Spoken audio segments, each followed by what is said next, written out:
Isang mapayapa at mapagpalang araw sa inyong lahat mga kasyasat worldwide.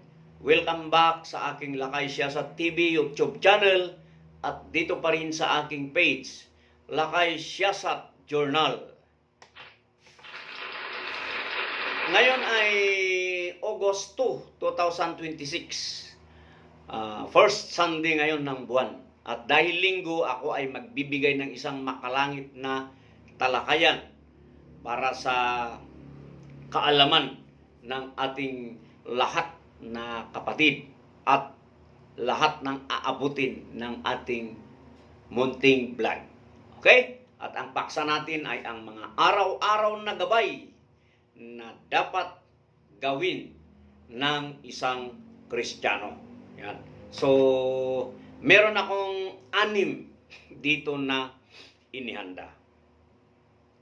Guys, ang buhay Kristiyano ay hindi lamang isinasagawa kada araw ng Sabado o Linggo. 'Di ba? Kasi yung sa dami kasi ng relihiyon, may ano sa Sabado, may ano sa Linggo. Pero hindi na natin pagtalunan 'yon.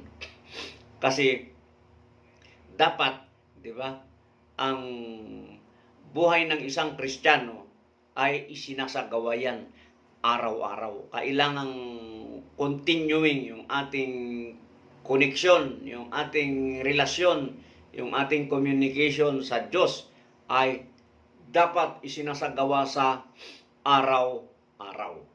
Hindi lang kada Sabado at Linggo.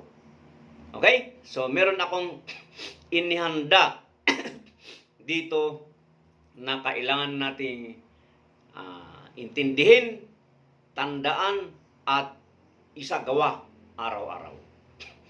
Una, naggabay na dapat nating gawin. Simulan ang araw sa panalangin at salita ng Diyos. So, kada araw, paggising natin, dapat tayo ay magsugal. Pero hindi yung literal na sugal. Ang ibig kong sabihin na sugal is, sa umaga, gunitain ang langit o lumikha. In other words, gumising tayo na may pusong mapagpasalamat. Magpasalamat tayo sa ating makapangyarihang Diyos dahil binigyan ulit tayo ng bagong buhay. Then maglaan tayo ng ilang minuto para sambahin, di ba? Kahit sa pamamagitan ng pag-aalala, di ba? Paggunita sa ating makapangyarihang Diyos, pagbabasa sa kanyang mga salita. Then, pagkatapos nun, bago tayo magsagawa ng unang gawain, ay manalangin tayo sa kanya at humingi ng guidance.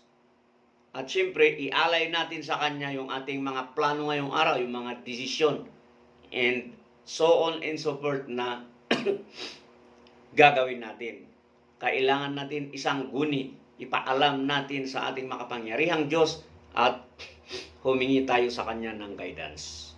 Ang teksto na ginamit ko dito is yung Mateo 6:33, di ba? Seek ye first the kingdom of God and His righteousness, and all these things shall be added unto you. Di ba? Yun eh.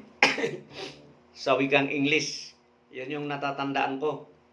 Hanapin muna ninyo ang kaharian ng Diyos at ang kanyang katwiran, at ang lahat ng mga bagay na ito ay idaragdag sa inyo. Mateo 6:33. So, yun yung number 1. Pangalawa, kailangang mamuhay tayo ng may pag-ibig at pagpapakumbaba sa kapwa. Diba? Maging magalang tayo, mapagpakumbaba, mahinaon sa salita at sa gawa. Magpakita ng pag-unawa sa kapwa. Diba? It's a matter of courtesy and discipline. Magpatawad tayo sa kapwa, sa mga nagkakasala sa atin.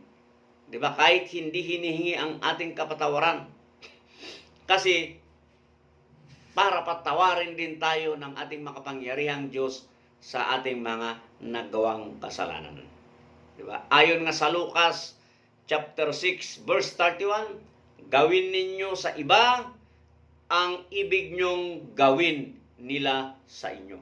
So, kung ang expectation natin ay mabubuting gawain ang gagawin ng ating kapwa-tao sa atin ay kailangan unahan na natin sila. No, yun yung nandun sa Lucas 6:31. Number 3, iwasan ang kasalanan at ang anumang tuksong magdadala rito. So, umiwas tayo sa lahat ng kasalanan. Alam naman natin yun di ba? Layuan natin, lumayo tayo. No? Ano ba yung mga kasalanan na araw-araw natin nagagawa? Chismis dito, chismis doon.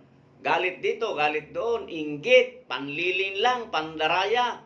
Paggawa ng anumang uri ng immoralidad, and so on and so forth. Alam naman natin kung ano yung mga kasalanan. So, dapat we must choose the righteous things. Diba? Kahit walang nakakakita sa atin. Diba? Huwag natin sabihin walang nakakakita sa atin. Yung kapwa-tao natin, yes. Pero ang ating makapangyarihang Diyos, nakikita tayo. At kapag tayo ay nagkasala, alam natin na nagkasala tayo, agad tayong magsisi at humingi ng kapatawaran sa ating makapangyarihang Diyos, and then sisikapin natin magbago. At hanggat maari, hindi na ito mauulit pa in the near future. Kasi hindi tama na nagkasala tayo ngayon, nagsisi tayo, humingi tayo ng kapatawaran, tapos bukas, ganun din. Gawin natin cycle. No, it's not like that. Pag alam na natin na mali, hindi na tayo dapat umulit. Kaya nga, nakasaad doon sa unang Tesalonica, chapter 5, verse 22, layuan ninyo ang lahat ng anyo ng kasamaan. Sapagkat ang kasamaan ay definitely mga kasalanan yan. So, alright.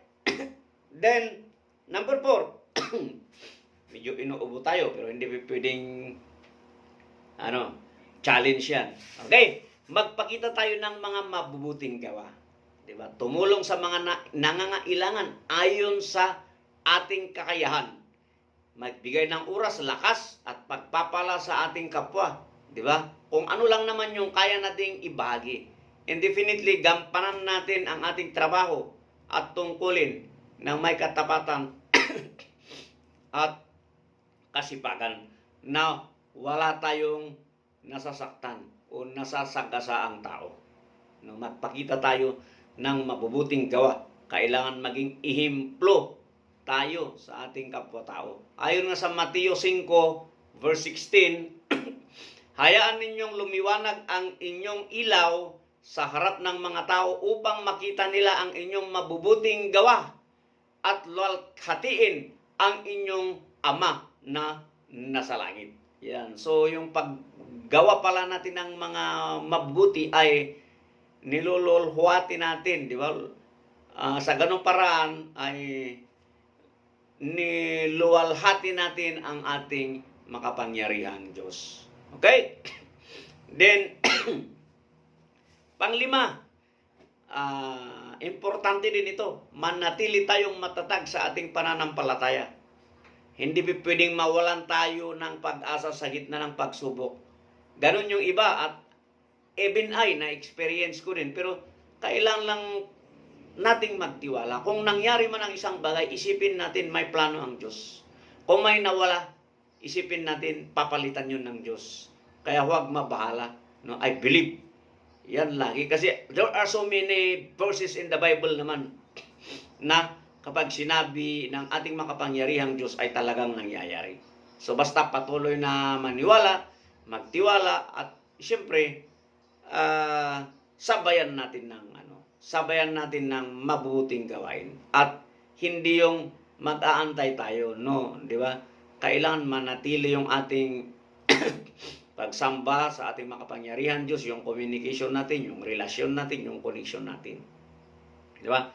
Ayon nga sa 2 Corinto chapter 5 verse 7, sapagkat lumalakad tayo sa pananampalataya at hindi sa pamamagitan ng paningin. So ibig sabihin, ang ating pananampalataya ay sinasabayan niya ng magaganda at mabubuting gawain.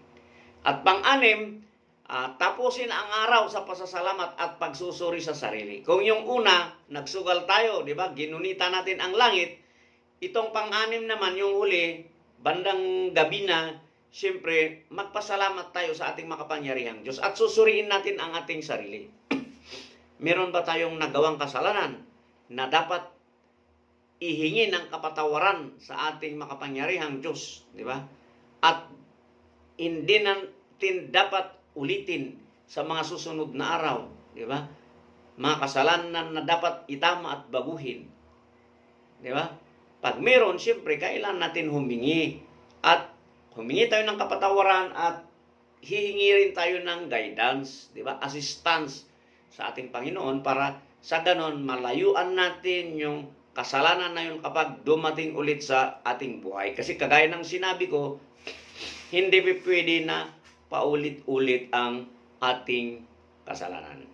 So, ipanalangin natin ang ating sarili, lahat ng mga mahal sa buhay at ating kapwa-tao, di ba? Sa susunod na araw na bigyan, di ba, ng lakas at maganda, matatag na buhay ng ating makapangyarihang Diyos. Yun yung gagawin natin pag gabi na, di ba? Ayon nga sa Tesalonica 5:18, magpasalamat kayo sa lahat ng mga bagay. So in other words, itong take note lang, itong 6 na ibinahagi ko na mga arawang gabay, cycle ito. Pagdating ng kinaumagahan, doon ulit tayo sa sugal. Gunitain ulit natin ng langit. Di ba? Tapos pagdating ng gabi, magpasalamat ulit tayo sa ating makapangyarihang Diyos at susuriin natin ang ating sarili para alam natin kung ano yung ating babaguhin at itatama pagdating sa mga susunod na araw. So, cycle itong arawang gabay na aking ibinahagi. No? Sapagkat guys, ang tunay na Kristiyano ay siyempre kailangan tuluyan, di ba? Tuloy-tuloy yung ating hindi tayo dapat humihinto. Kailangan arawan. Nakaka-encounter man tayo ng mga challenges sa buhay, di ba? Kailangan maniwala tayo, di ba? At tandaan na itong mga arawang gabay, siyempre, hindi tayo mag-rely lang, di ba? Dito sa naririnig natin, nababasa natin, kailangan natin isagawa ang mga ito. Importante yun.